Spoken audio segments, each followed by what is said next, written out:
Magandang hapon po. Yan. Excited na ba tayong makarinig ng salita ng Diyos? Amen. Ako din. Excited na rin ako na mag-joke. So, magjo-joke muna ako habang hinihintay ko yung lapel. Anyway, merong isang empleyado ng isang kumpanya. Nagmerienda siya sa labas ng office nila. So, pagkatapos nun, lumakad na siya pabalik sa office. Saktong-sakto lumabas yung boss niya. Nakakotse, sports car. Ay, hindi to mayor hindi to congressman Hindi to contractor. Biro lang. Paglabas ng boss niya, sabi niya, "Boss, ganda ng sports car mo." Sabi naman ng boss niya, "Kaya nga yabang. Alam mo, huwag ka mag-alala. Pag ginalingan mo sa trabaho, pag ginalingan mong yung mga projects natin ay naging maayos, huwag kang mag-alala. Mas maganda pa dito. Mas maganda pa dito yung magiging kotse ko next year."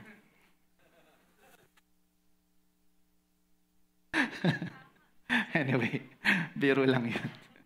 Anong moral lesson ng story? Yung boss nyo lang yung mayaman pag nagtatrabaho kayo? Hindi. Ang moral lesson nun, binibigay mo rin yung best mo kay boss, di ba? Di mas maganda ibigay mo rin yung best mo kay God. Kasi pag kay God, talagang iba yung pagpapala. Amen? So, ang topic natin for today is about the principle of giving to the king. So, last week, yan, lobat din pala to. Ikaw na lang po magpindot dyan. Parang puro lobat yung binibigay niyo sa akin. Ako na lang di lobat dito, malapit na. Nakapatay lang. Ang tagal-tagal. Ilang buwan na sa atin to? 3 months? 5 months? Hindi ko pa rin alam paano gamitin. So, ganun talaga pag matanda na Magkasing edad lang kami ni Pastor Nick Biro lang. Hindi lang halata, baby face lang ako. Sorry po, Pastora. Hindi yun joke. Ba't kayo tumatawa? So, the principle of giving to the king. So, last week, pinag-usapan natin is about yung king naman, yung generous. So, ngayon, pag-usapan natin, paano ba tayo magbibigay sa generous king? This is a principle from the Bible. No? Di ba kayo nagtataka why some get blessed and some don't? Nagtanong ba kayo? O ano? Maraming mga mananampalataya, pare-parehas naman sila ng sinisimbahan, isa yung church, pero yung isa ay nag-struggle pa rin, pero yung isa, grabe yung blessing. Sabi ng iba, contractor kasi yun. So, don't be jealous and ask this question. What are they giving? So, in our manual, the Bible, there's a lot of principles sa lahat ng aspeto ng buhay kasi kumpleto to wholeness. Kabuuan ng buhay natin yung tinatalakay dito. Okay? Ngayon, kung gusto natin ng pagpapala, mas maganda mapag-aralan natin yung principle ng tungkol sa pagbibigay. Kasi ito yung pwede kong sabihin, number 1 na susi sa pagpapala na gusto natin. So, what are they giving? Because giving to the king, you attract blessings from his kingdom. In his kingdom, you never approach a king empty-handed. Hindi ka pupunta sa kaharian ng walang dala-dala. Alam niyo ba yon? Kung tayo ay monarchy pa rin, tapos pupunta ka sa office ng king or sa kaharian o sa trono ng hari, pagdating mo dun, dapat lagi kang may dala. Meron kang offer. Ganun yung kasanayan ng unang panahon. So, your gift speaks louder than your words. So this is just a reminder. Giving is an act of worship. Yan. Giving is an act of worship, not a bribe. Kapag nagbibigay tayo, hindi ito parang transaction na. Gusto ko lang sabihin sa inyo. Nililinaw ko ngayon pa lang. Baka kasi ma-misinterpret nyo ako. Na pag nagbigay ka, Lord, binigyan kita. Hindi ganun na. Kaya dapat ibalik mo sa akin. Hindi dapat ganun yung mindset natin bilang mga mananampalataya. Okay? This is not bribe. This is an act of worship. So, when you give, you are declaring God's holiness and ownership over everything you have. Naintindihan? So, ang tunay na pagbibigay ay pagsamba at pagkilala na siya yung may-ari ng lahat ng meron ka. Kaya, pag tayo ay nagbibigay, sinasabi natin, Panginoon, ikaw yung Diyos, ikaw yung aking master, ikaw yung aking hari, hindi yung pera. Kaya, ikaw yung pinagkakatiwalaan ko at hindi yung kayamanan. So, it must be like that pag tayo ay nagbibigay. That's our mindset. Your giving shows who your king is. Because our God, last week, di ba pinag-usapan natin yung our king is generous king. God is generous king. So pag tayo daw ay nagbibigay, ipinapakita natin sa lahat kung sino yung ating hari.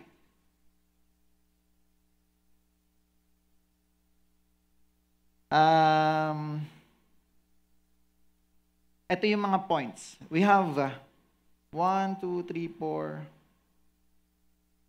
4 points na pag-uusapan ngayong hapon. Mabilis lang to. Kasing bilis last week. Ayan. So, pag-usapan natin. Point number 1. Tithing is law. Giving is love. Okay? Nung ako ay bagong mananampalataya, parang ayaw kong pag-usapan tong tithes kasi ako mismo na-o-offend pag naririnig to. Pero because isa to sa mga bagay na dapat na tinatalakay, dapat pag-usapan din natin. Naintindihan? Ipapaliwanag ko sa inyo na maigi. Sabi sa Malakay 3:10, bring the whole tithe into the storehouse, that there may be food in my house.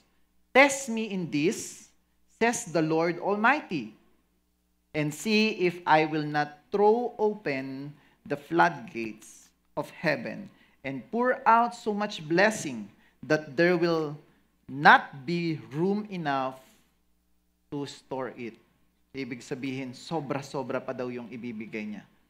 Alam niyo bang sa buong Bible, ito lang yung bukod tangi. Ito lang. Yung bukod tangi na pinahihintulutan tayong subukin ang Diyos. Ito lang. Subukin niyo ako. Ito lang yung salitang yon pagdating sa tithes. So, kaya napaka-importanting pag-usapan natin.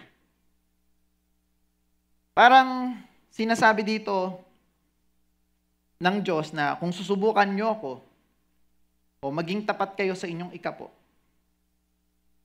ipapakita ko sa inyo na hindi ako madamot, hindi kayo mauubusan. Yan ang sinasabi niya. Sabi dito, the tithe is holy it belongs to the Lord. Leviticus 27:30, sabi dyan, a tithe of everything from the land, whether grain from the soil or fruit from the trees, belongs to the Lord. It is holy to the Lord. So, ano nga ba yung tithes? 10 ika-10 bahagi, no? Etong verse na to, hindi to contradiction dun sa pinag-usapan natin last week na si Lord yung may-ari ng lahat. Sabi doon sa Psalms 24:1, kung naaalala niyo yun, the earth is the Lord's and everything in it. Naintindihan? Hindi to contradicted doon. Ibig sabihin lang nito, pinapatunayan na sa kanya lahat, tapos meron siyang pinapalaang 10 bahagi. So, ang tanong kasi, madalas, para mas maunawaan natin, bakit pinabibigay yung tithes? Yung purpose ng tithes, tsaka kung saan ibibigay. Ito yung madalas na tanong, kasi yung iba, they wanted to give the tithes directly to the poor. Kasi yun naman talaga yung purpose nun eh. Pero, meron ding mga versikulo sa Bible na kailangan maintindihan natin kung paano nga ba ginagawa yung tithing. So, yung tithes, sabi dito, the tithe provides for the ministry and supports the needy. So, ito yung purpose ng tithes, ha? Naintindihan natin na wala nang kailangan si Lord. Alam nyo ba yon? Sino dito nakakaalam nun? Pwede ko ba makita yung kamay? Wala na siyang kailangan. I mean, lahat nasa kanya na. Sorry, mali yung tanong ko. Kasi kailangan kanya. Hindi. I mean, lahat ng bagay ay meron na siya. Dahil siya ang Diyos. Siya nga ang may-ari eh. Naintindihan nyo ba? O, sino naniniwala? O, bakit may tithes? Tama? Bakit may tithes? So, eto, basahin natin. I give to the Levites all the tithes in Israel as their inheritance in return for the work they do while serving at the tent of meeting.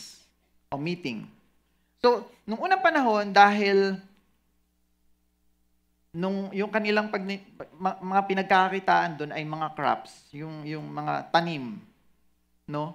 Yung 10 bahagi noon, yung ika-10 bahagi noon ay tinistore nila sa temple. Para saan daw? For the Levites. As their inheritance in return for the work they do while serving at the tent of meeting. Yung pinaka-temple nila. Dito nagtatrabaho yung mga Levites. So, sino tong mga Levites? Yung mga Levita. Yung mga Levita ay galing sa lahi ni Levi or Levi. Isa sa 12 anak ni Jacob. Kung familiar kayo kay Joseph, no, kapatid siya ni Joseph. Sila yung 12 tribes. Si Joseph, di ba? Si Levi, tapos yung iba niya pang mga kapatid. Tapos itong si Levi, yung lahi nila, mula kay Levi. So, tinawag silang mga Levites at pinili sila ng Diyos para maglingkod sa templo. Kaya't sila yung parang mga pastor natin ngayon. Okay? Sila yung parang mga bishop, mga pastor. Sila yon nung unang panahon. Ang mga Levita ay hindi binigyan ng sariling lupa sa Israel. Kaya, paano sila nakakakain? Dahil wala silang lupa, hindi sila makakapagtanim, hindi sila makakapag-alaga ng hayop, wala silang sariling pag-aari. Sila ay nakafocus lang sa lilingkod sa templo. Kung saan ginagawa yung pag-aalay, kung saan sumasamba, kawawa naman sila. So, sa madaling salita, itong tithe ay ginawa or pinagagawa sa mga Israelites noong unang panahon para pakainin yung mga Levita, yung mga Levites. Nabubuhay sila gamit yung ika-10 ng bayan nila. Naintindihan? Gusto ko lang paintindi sa inyo to. Parang bayad yun sa kanila sa paglilingkod nila. Yun yung sabi. This is their inheritance.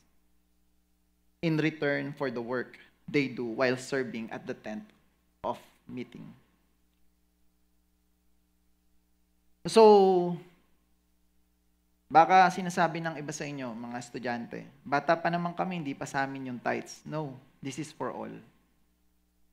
Now, sabi dito, Deuteronomy 26:12, when you have finished setting aside a tenth of all your produce in the third year, the year of the tithe, you shall give it to the Levite, the foreigner, the fatherless, and the widow, so that they may eat in your towns and be satisfied.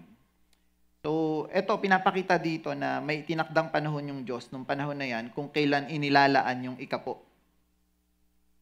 Sa ikatlong taon, tinatawag nila itong Year of the Tithe. Isang espesyal na pagkakataon kung saan ang ikapo ay hindi lamang para sa templo, kundi para sa mas malawak na layunin. To help the needy.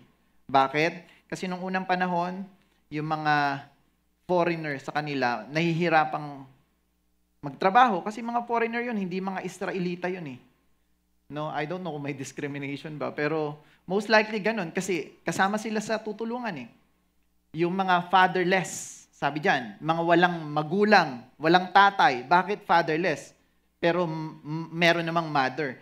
Kasi yung mga widow, yung mga babae nung unang panahon, hindi rin nakakapagtrabaho kasi sa panahonan nila, lalaki lang yung nagtatrabaho eh. Napakahirap para sa kanila. Kaya yung tithes, ginagamit yan to help the Levites, to help the needy, to help those people na walang kakayahang magtrabaho at kumain. Kaya dito sa ministry natin, meron tayong feeding program, tapos yung pinapakain natin, malalaki katawan. joke lang. Hindi, mga bata yung pinapakain natin, di ba? Minsan yung pinapakain natin yung mga volunteer, minsan 100 yung papakainin, tas yung volunteer 120. Mas madami pa yung volunteer. Hindi, joke lang ha. Gusto ko lang kayo patawanin. So, sa madaling salita, etong tithes ay may purpose. Diba? Kasi hindi mo naman kayang ibigay yung 10 bahagi ng kinita mo, o nung inani mo, o nung mga bagay na meron ka, 10 bahagi nun, bibigay mo direkta kay Lord. Ano, pupunta ka sa langit. Mag-arakila ka muna ng SpaceX. Diba? Kaya, pinapaliwanag ko sa inyo, ano yung purpose ng tithes. And then, nung naintindihan ko to, huwag kayong mag-alala. Hindi ako nag-tithes. Kasi yung tithes, 10% eh. Some believers believe that in New Testament, New Covenant, we aren't bound by Old Testament tithing law. Maraming mga believers, mga mananampalataya, na hindi na sila naniniwala sa tithes. Tapos, maaring totoo, pero na-misunderstand nila.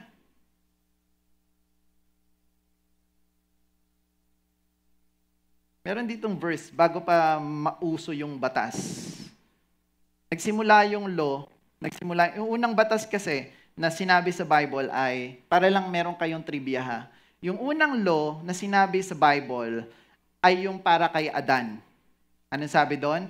Pwede mong kainin lahat ng pagkain dito sa halamanan, wag mo lang kakainin, the first law. Wag mo lang kakainin yung ahas. Hindi. Yung prutas sa gitna ng halamanan na nagbibigay ng karunungan sa mali at tama. Unang batas. Tapos pagkatapos nun, yung susunod na batas, nasa panahon na ni Moses, the 10 Commandments. So, some believers believe that in the New Covenant, we aren't bound by Old Testament tithing law. Pwedeng totoo. Pero, sabi dito, si Abraham daw, sobrang layo pa niyan.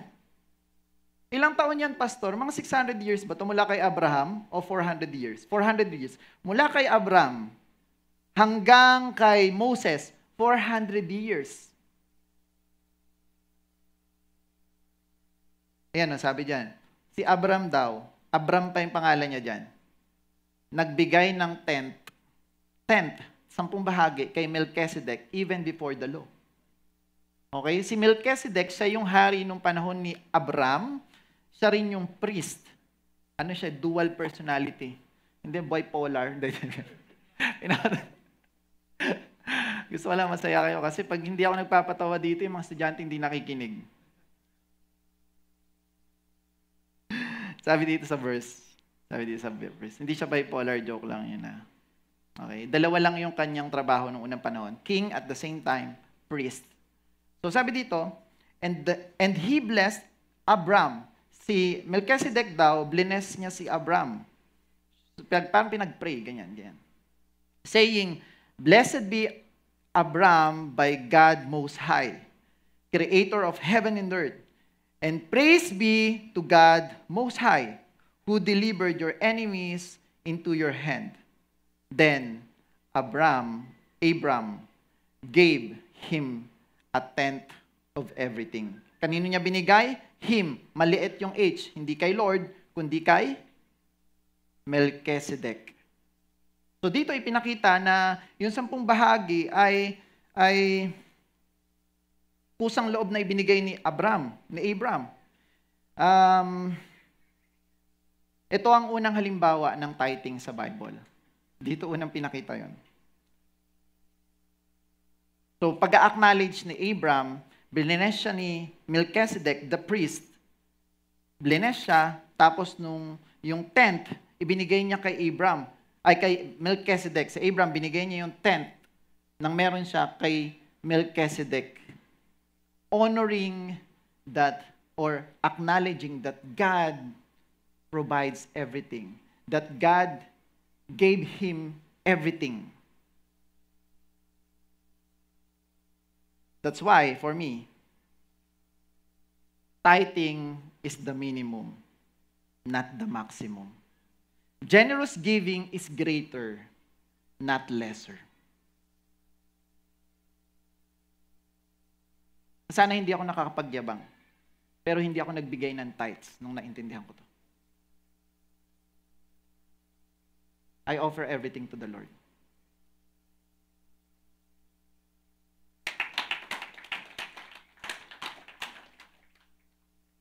Malakpak na kayo, hindi pa ako tapos eh. Pero syempre, bumibili ako ng gusto ko. Bili ako cellphone. Tithing is not merely a legal requirements. It is also guiding principle and a standard of faithfulness. When you understand this tithing, sabi nung iba, sige, let's consider. Considering na hindi na tayo bound ng law. Pero yung tithes is the minimum. Not the maximum. So kung magkakaroon ka ng prinsipyo, this is a principle. Hindi, kung ano lang daw yung pwede kong ibigay, kung ano daw yung nasa puso ko. Eh yung nasa puso mo, 1% lang. Oops! Anong purpose ng perang binibigay sa'yo ng Lord? Para lang sa sarili mo? Para sa luho mo? Eh di pag ginawa mo yun, para mong sinasabing hindi talaga si Lord yung gumagawa sa buhay mo. Para bang sinasabi mong dahil sa kakayanan mo kung bakit ka nagkakaroon. Hindi, binigay ng CLC yung allowance ko eh. Okay? Galing naman sa CLC yung allowance ko. Ba't pa ako Change Life Christian Church, CLCC. Galing naman dito eh. Bakit ibabalik ko pa? No, hindi sa amin yun. Hindi yun para sa CLCC, para mapakita mo kay Lord na ikaw ay tapat. The standard of faithfulness. This is a guiding principle that this tithe that we are talking about right now is the minimum.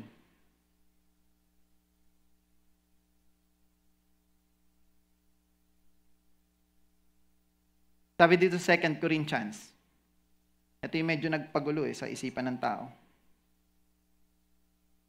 Each of you should give what you have decided in your heart to give, not reluctantly or under compulsion, for God loves a cheerful giver. Alam mo ba nung sinabi to? Yung ari-arian nila, ibinigay nila lahat?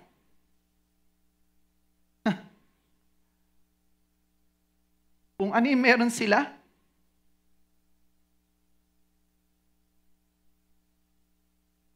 gusto ko lang ipaintindi sa inyo. Yung konteksto nito, para sa gawain yung rason.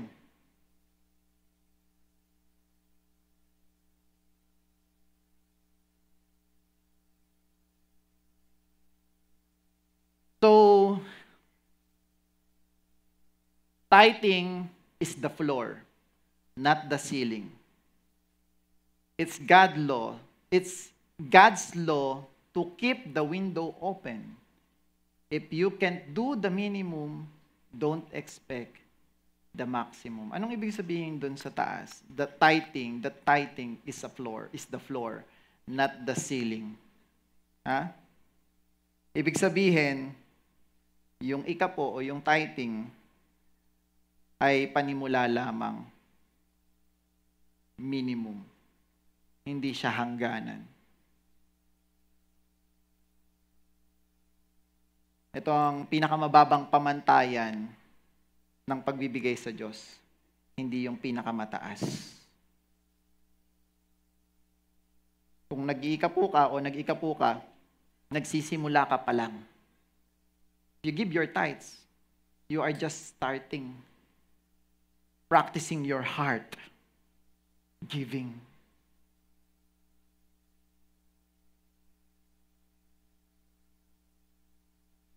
The tithe reminds us that 100% belongs to God. The question is never how much must I give, but how much may I keep. Anong ibig sabihin ko dyan? Maling mindset yung nagtatanong tayo na magkano nga ba yung kailangan kong ibigay para sa Diyos. Kundi ang tamang mentalidad ay magkano yung maaari kong gamitin para sa sarili ko.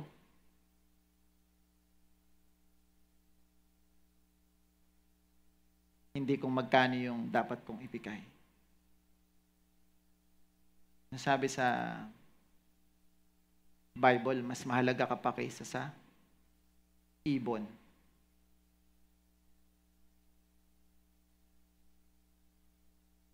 Ang pagbibigay ay hindi tungkol sa pagkawala, kundi tungkol sa pagkilala na lahat ay sa Kanya.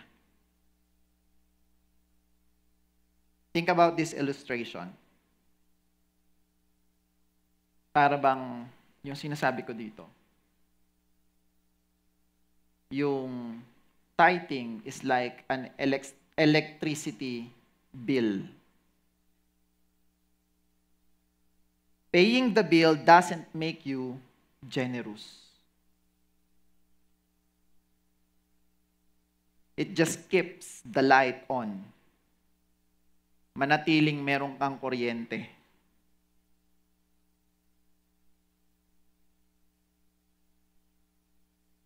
So yung tithes, it keeps the heavens open. Generosity starts after the bill is paid. Bayad ka, electricity bill, di ba? Parang ganito, sample lang naman to, illustration ko lang. Nag-isip lang ako ng mga illustration. Nagbayad ka ng bill. Sasabihin ba sa'yo ng pinagbayaran ko ng Meralco, Sir, napaka-generous mo naman.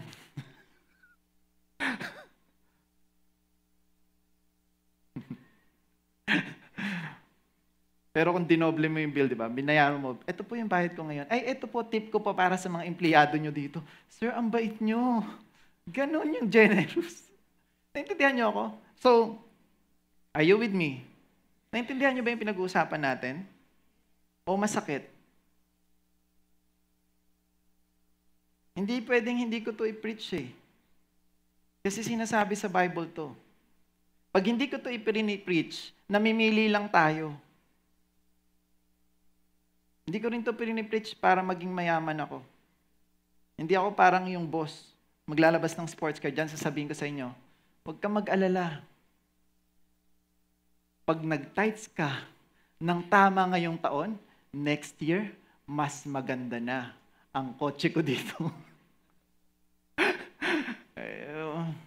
Huwag na natin i-judge yung ibang mga church na yung mga pastor ay luxurious yung life. Maling pagmamanage ng tithes yun. Ha?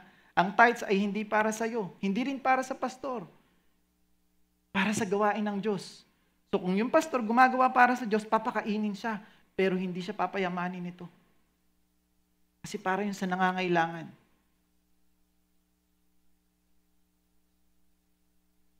Kaya nagninegosyo ako kasi para meron akong pambili ng cellphone. So, point number 2. The widow's seed. Last week, ganitong oras, tapos na ako, no? Parang nagsisimula pa lang ako dito. Point number 2 pa lang to. The widow's seed, giving when it hurts.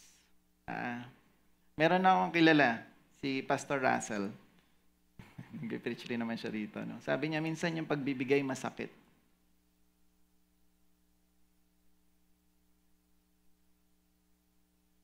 So, pag binasa natin tong 1 Kings 17,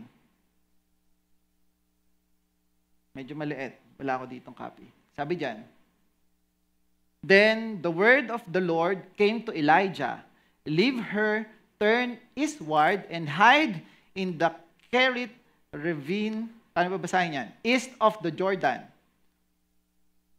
You will drink from the brook, and I have directed the ravens to supply you with food there. Next. Sorry. Ako pala nagpipindot. Yan. Ito, talon tayo. So, he did what the Lord had told him. He went to the Kerit ravine east of the Jordan and stayed there. The ravens brought him bread and meat in the morning, and meat in the evening, and he drank from the brook. So, nagkaroon ng problema. Sometime later, the brook dried up because there had been no rain in the land. Then the word of the Lord came to him. Go at once to Seraphat in the region of Sidon and stay there. I have directed a widow there to supply you with food. Okay? Sino nga ulit yung mga widow nung unang panahon? Medyo hirap sila sa buhay. Tama, mali. Yun yung pagkakaintindi ko. So, he went to Seraphat. When he came to the town gate, a widow was there gathering sticks. He called to her and asked, would you bring me a little water in a jar so I may have a drink? As she was going to get it, he called and bring me, ito yung sabi niya, and bring me please a piece of bread. Nag-request pa siya. Yan, medyo lumaki na dito, kita ko na. Anong sunod? And surely, as the Lord your God lives, she replied, I don't have any bread, only a handful of flour in a jar, and a little olive oil in a jug. I am gathering a few sticks to take home and make a meal for myself and my son, that we may eat it and die. Po? Last na nila yun eh. Yun yung ibig sabihin doon. Last na nilang million. Elijah said to her, "Don't be afraid. Go home and do as you have said. But first, make a small loaf of bread for me from what you have and bring it to me. And then make something for yourself and your son. For this is what the Lord, the God of Israel, says. The jar of flour will not be used up, and the jug of oil will not run dry until the day the Lord sends rain on the land." Palakpakan natin ng Diyos. Pag binasa niyo yung buo, hindi talaga naubos yung oil.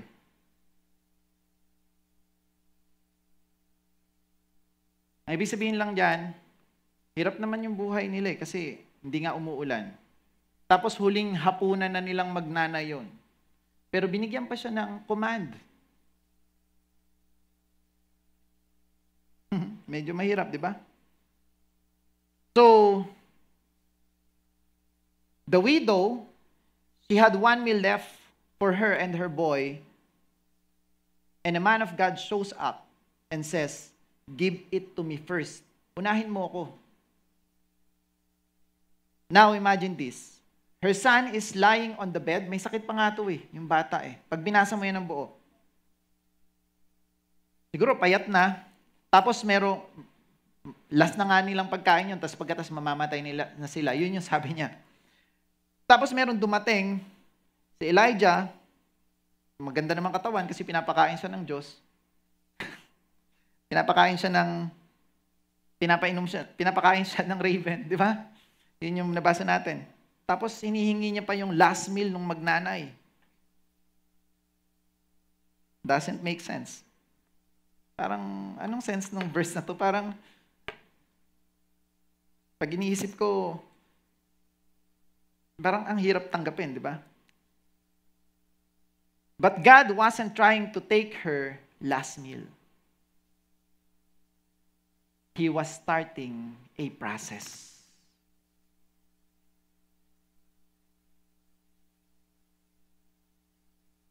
Lord, bakit mo kukunin yung huli na meron ako? Last na nga ito Ito na lang yung meron ako. Pero this is the start of the process.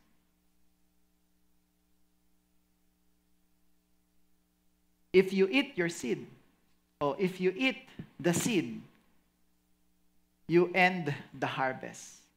If you plant the seed, you start the miracle. Amen? So, this wasn't about money tricks. No? It is about faith in God's word.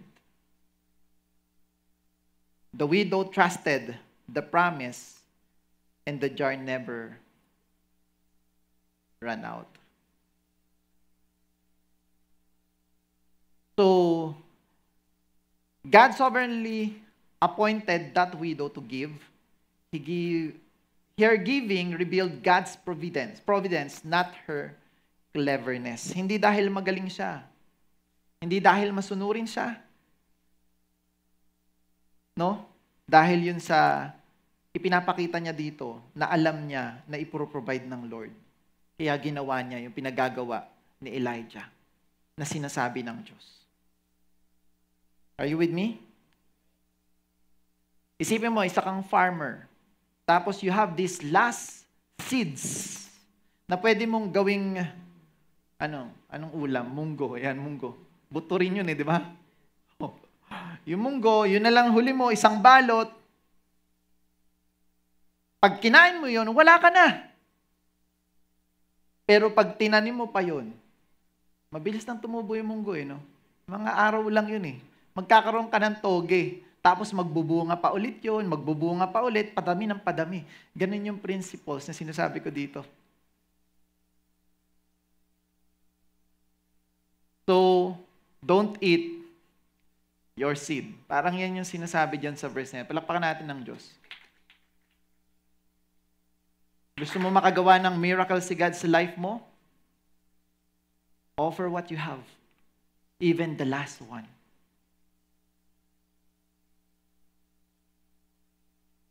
Point number 3.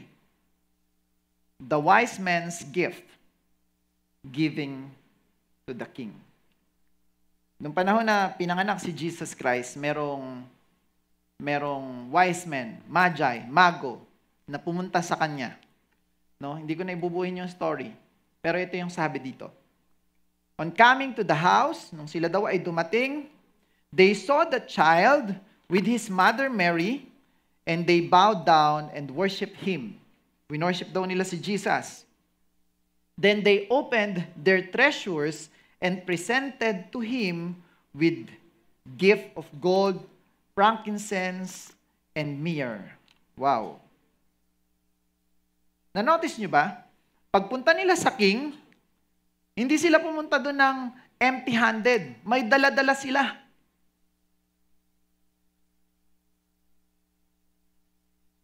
So, in the kingdom principle, or protocol, you don't approach a king without a gift.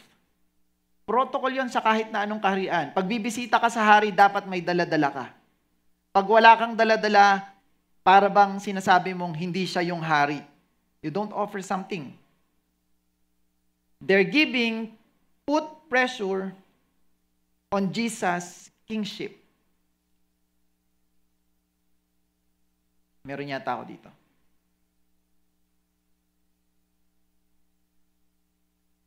Ayan. Next. Their giving was worship, not transaction. Worship that costs nothing. Worship that costs nothing is worth nothing. That's why they give something. Their gifts weren't random. They declared who Jesus was. Gold for the king, frankincense for the priest, incenso. Myrrh for the sacrifice, mira. So, yung mira para sa sacrifice. Yung mira or myrrh, ginagamit to sa paghahanda ng katawan ng patay. So parang nire-represent nila dyan sa gift nila yung pagiging king ni Jesus Christ. Siya ay hari, siya rin ay pari, at siya rin ay magiging alay. Naintindihan? Okay, so this is my illustration. For example, imagine visiting the president or a great king. You don't show up with just your hand in your pocket. You bring a gift worthy of his office.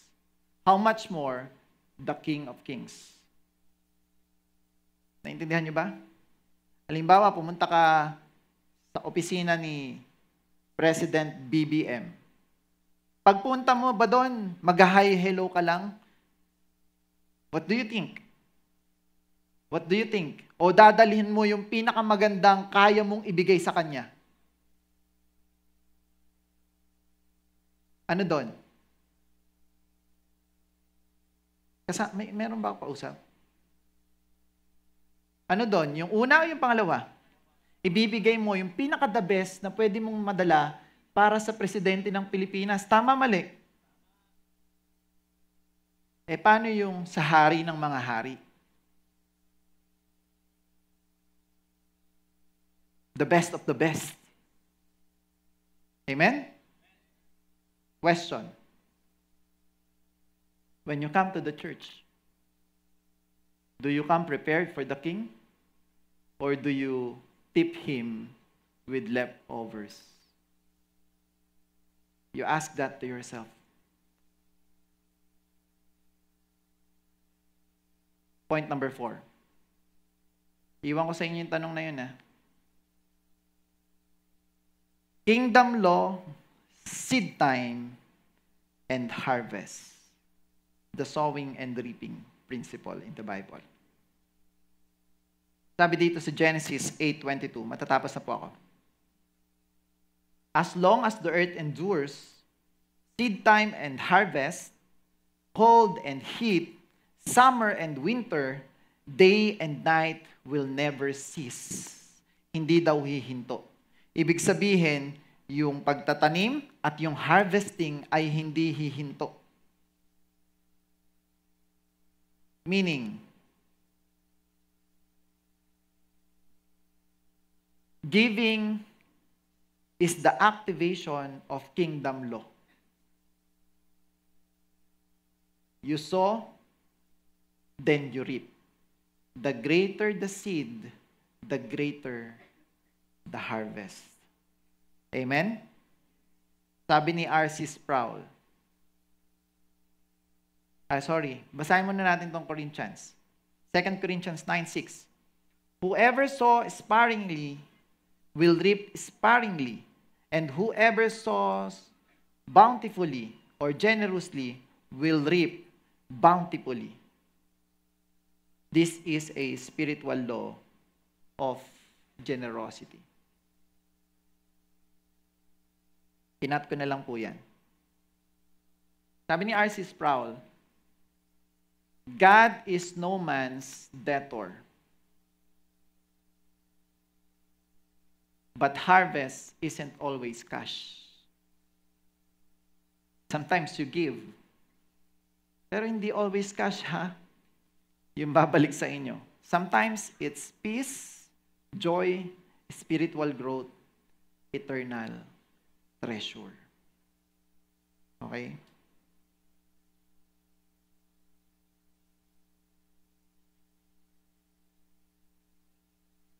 Conclusion. This is the kind of giving that attracts blessing. Again, yung reminder ko kanina, giving is not transactional. It is not like that.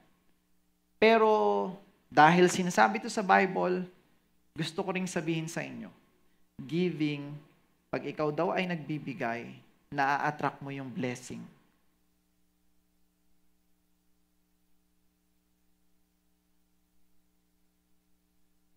So, wag tayong manatili dun sa mindset na yung pagbibigay ay isang obligasyon.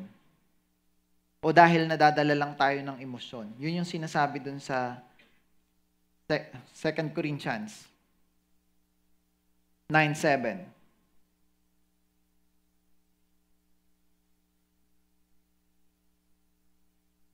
Lumakad kayo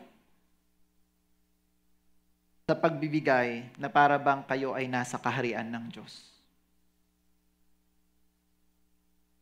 Ang pagbibigay sa kaharian ay hindi lang dahil sa damdamin, kundi dahil sa pananampalataya, prinsipyo, at pagsamba. Hindi ito nakabase sa tradisyon ng relihiyon. Hindi naman natin to tradition or practice. Kundi ito ay patunay na tayo ay nagtitiwala sa Diyos na siya ang ating hari at tagapagbigay ng lahat.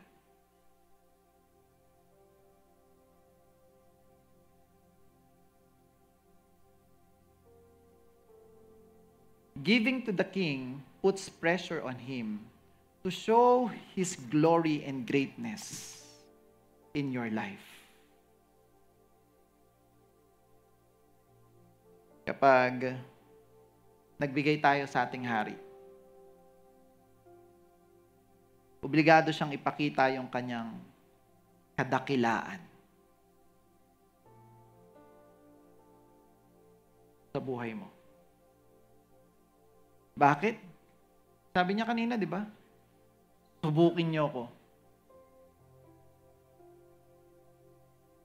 Kung hindi ko buksan ang bintana ng kalangitan at pabahain ng pagpapala hanggang sa wala ka ng malagyan.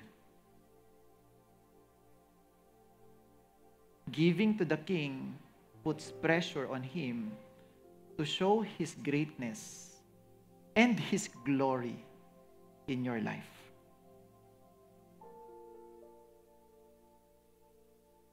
Sa kultura ng kaharian, ang isang hari ay kailangan magpamalas ng yaman at kapangyarihan kapag may isang naghandog sa kanya para maipakita na higit siya kaysa dun sa taong naghandog. Ako ang hari dito, binigyan mo ko, papamalas ko sa'yo na mas mayaman ako kaysa sa'yo. Ganun nung unang panahon. Maybe nakuha rin nila yon dahil ang Diyos natin ay ganun. Hindi mo pwedeng yabangan yung Diyos. Sa Kanya lahat eh. You give the 10th, you give the 20, you give generously. Sasabihin ng Diyos, makikita mo kung gaano ako kadakila sa buhay mo. Again, giving is an act of worship, flowing from love and obedience. Sabi ulit ni R.C. Sproul, giving is a holy declaration. God, all I have belongs to you. Final call. The widow's oil didn't run out. The wise man's gift honored the king. And your seed today can unlock your harvest tomorrow. When you give to the king, ano sabi dyan? You attract blessings from his kingdom.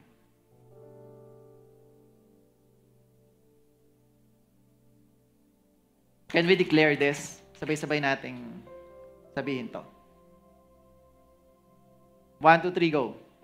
I will not eat my seed. I will sow to the king. Amen? Bago tayo matapos, gusto kong ikwento sa inyo yung istorya ng church. How this ministry starts. Paano kami nagsimula? That was pandemic. Way back. 2021 ba? 2021. Nagsimula kami sa maliit na study. Siyempre, that was pandemic. Hindi ko alam kung familiar kayo sa pandemic. Sino dito hindi alam yung pandemic? Ang hirap nun. Halos lahat ng negosyo namin ay nagsara. Nagkandalugi-lugi kami. That was the time when we met Jesus Christ in our life. Wala kaming pera. Kahit pambayad ng kuryente, talagang nahihirapan kami.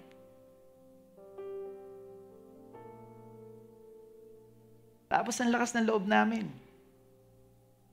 Sabi namin, ito na yung simula, magpapaaral na tayo. Simula kami, 20 students. Ilan ba? 8 ba yung unang student? 3 muna, 3. Yung unang batch, 3. So, trinay namin, tinignan namin yung proseso. We don't have money, We don't have money. Tapos yung luma naming opisina dyan sa Red Cedar, yung unang-unang church natin, Diyan kami nag-meeting Diyan kami nag-meeting sa negosyo. Sabi natin, gawin natin tong church. Na with Bishop Eric Rosales. We don't have money that time. Yung mga sasakyan namin, puro mga nabenta na namin nung panahon na to. Wala kang pera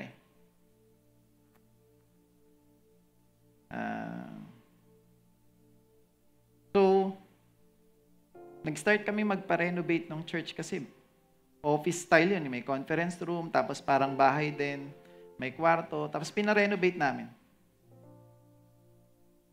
Siguro yung karamihan dito naaalala yung itsura ng una nating church.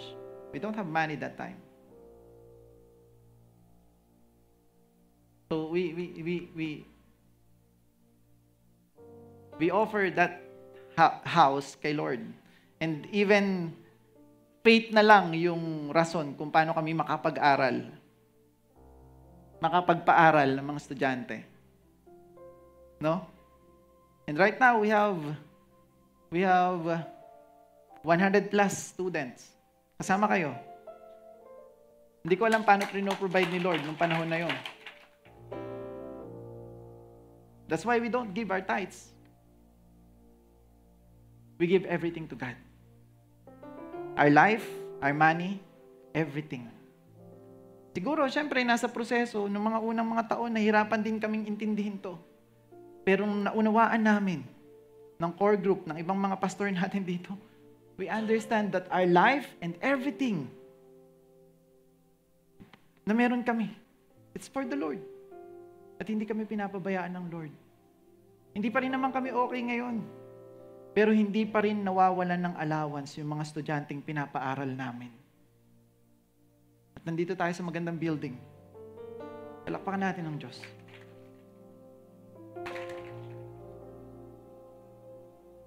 When you give, it gives pressure to the king.